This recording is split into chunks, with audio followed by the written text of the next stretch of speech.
Hi, I'm Kelly MacLellan. I am a certified life and career coach.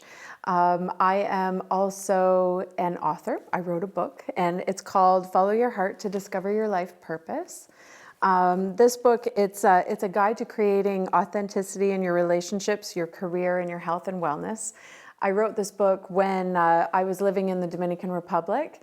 I was on my own transformational journey, which started in 2007, when my life in Canada kind of started to, when I was only 30, and I started to feel very dissatisfied. I was going through some personal issues with fertility and issues in my marriage, and then ultimately some depression issues. And so a couple of books and self-care practices crossed my path, and my whole spiritual journey kind of like woke up in me. And once it started, it was really hard to stop. So I found myself in the Dominican, and and that's my whole book is all about that whole transformational journey. And people started to call me and they said, Kelly, like, what are you doing? You're in the Dominican Republic. How did that happen? And my coaching practice started. I have a master's degree in counseling. And so I've always been helping people in some capacity. Typically, I work with people in helping them with their career development, their life choices. And then now with my transformational journey from 2007, people were like, how can you help me get to do more of what I want to do? I want to find a career that is meaningful, a life that's meaningful. And with the practice of yoga and meditation, that was really the foundation of the period of my life during that period of my life where I was able to really help people go inward and help them find out what they really wanted, what their true purpose was. So that's what my book is all about. And when I came back to Canada, I finished my book, and I started to connect with a lot of women just through well, now we have an expo that we're actually doing this weekend. It's been 10 years since my business has been, I guess, active.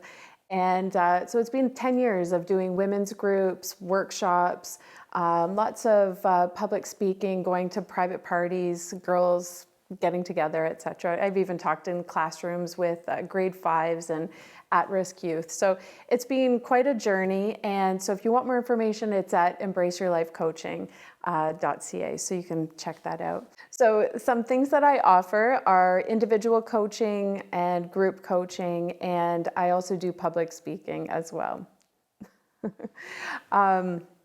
Today, I want to lead everybody who is on the other end of this video.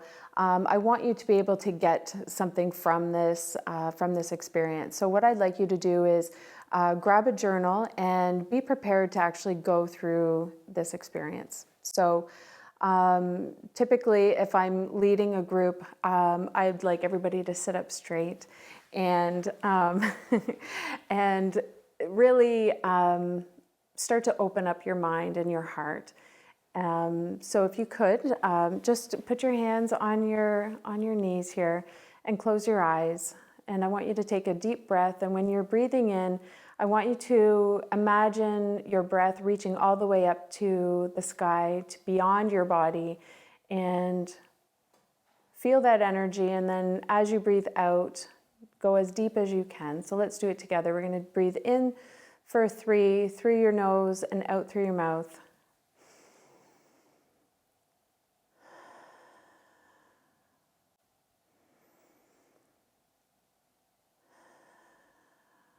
And one more. Breathe in and breathe out. Okay, I'm going to read you one of my favorite quotes, just to also connect with this moment. Okay, so the time has come, your time to live, to celebrate and see the goodness that you are. Do not fight the dark, just turn on the light. Let go and breathe into the goodness that you are. Swami Kripalu. So Today, I'm going to be talking to you about how to set goals, right? We think we know how to set goals. We often hardly ever reach all the goals that we want to achieve. So how can we create goals that we actually might achieve? So to begin, we have to make sure that the goals that we're going for are actually meaningful to us. So with your journal, what I'd like you to do is think about the different areas of your life, right? So there's career. So think about your career. How is that going for you? Think about relationships. Again, generally, how is that feeling? And then your health and wellness. Out of 10, what I'd like you to do is score yourself in each of those areas. Okay? So perhaps in the career section of your life, you might be feeling that you are a 7 out of 10. So do that for each of the different areas, and then I'd like you to choose the one of those areas that you want to work on within this exercise. Okay? So let's, for example, you scored yourself a 7 out of 10 in your career area. So you can ask yourself, why didn't you score yourself a 1, right? So there are things that are actually going well, because our tendency tends to be to minimize the good things that we actually are doing, right? And then we tend to be harsh, and we overwhelm ourselves with all of these big goals, when in reality, if we just focus on some of the smaller goals, we'll see that we've made huge accomplishments, right? When you think about what you've accomplished and how you've changed as a person over 10 years, there is a huge change, right? And then what can you do to get yourself to a 10, right? So, potentially, you might have a couple different ideas. So I'd like you to write those down, okay? I want this short video to just get you into the mindset that things can change. You have done some actions, you are doing some things right in that area of your life, and there are things that you can do, and that took a minute, okay? So you have a lot of power in how you change your life. You don't have to get on a plane and radically, leave your life and move to a Caribbean island, right? To have your life purpose, to make a difference, because a lot of people want to use their life to make a difference in the lives of other people and the world, right? But how overwhelming is that, right? If one of the things I really want to leave you with today, when you talk about goal setting, is to think more locally as opposed to globally. We might be attracted to a problem or some kind of issue in the world that you want to be a part of and you want to solve. Look for opportunities that are here in your life, like your neighborhood. And I've often heard a lot about people have a lot of issues. They're not able to get where they want to go because of the relationships in their lives. If you want to achieve your goal in this big outside, which is very extrinsic, right? It could be based in your ego, as opposed to something that you have more control over, which is your intrinsic values. And if your relationships are aligned, and they're nurturing and nourishing, you're going to have that space in your home where you can feel secure enough to go out and take some risks and look after some of those bigger things that you want to accomplish in your life. So I think, thinking locally as opposed to globally, looking after and nourishing your relationships, I feel like that's a really big area. If you wanted to see some real quick results, is nurturing those relationships. And one of the best tools in nourishing your relationships has to do with active listening. And active listening, for anybody who doesn't know what it is, essentially is reflecting back when somebody is speaking to you and taking the time to listen to what they're saying as opposed to formulating your response while they're talking. So one of the quick ways, if you wanted to feel empowered in your relationship, is to practice this. And again, it's only a minute. Whenever anybody is talking to you, whether it's your child, your partner, your parents, your friends, whoever you're talking to, practice this and hear what they say, and you say back to them, you say, okay, is this what you said? This is what I heard. Is that right?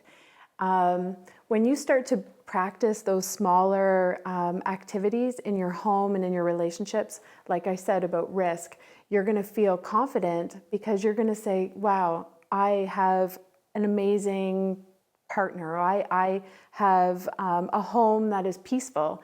And you're going to feel energized, and things that you won't even, maybe you wanted to make all of these big changes, but maybe they're not that as important to you as you thought they were, because what you really needed was security and peace and validation and love, right? Because at the end of the day, that's what all of this is all about, right? Is to feel love. And you don't need all of the external validation and huge accomplishments, right? Because sometimes you hear about climbing that corporate ladder, and then you get to the top and you might not, you realize that's maybe not where you should have put your ladder, right? I'm sure you've heard that thing, whatever that is, and whoever said it. But really, it's coming back to your own life, your own heart, making sure that what your goals are aligned to what is very important to you, your own purpose, your own voice. So I'll leave it at that. It's a big topic. I hope that the goals that you set for yourself are they feed you, they nourish you, and that they're meaningful for you. And that when you do accomplish them, that you realize it and you take the time to celebrate it. So, okay, so from here, I guess what I'd love to offer you today is if you wanted to learn more about my coaching, my individual coaching sessions, and also my group coaching, I do a lot of workshops and different programs, etc. You can reference this video, and I would be happy to give you a 20-minute free consultation. And for anybody who is interested in making some changes, big or small, in their lives, to go to my website, which is embraceyourlife.ca, and look for my gift, and you'll be connected, and you'll receive some worksheets to begin starting on your journey. So thank you very much, and I hope to connect with you.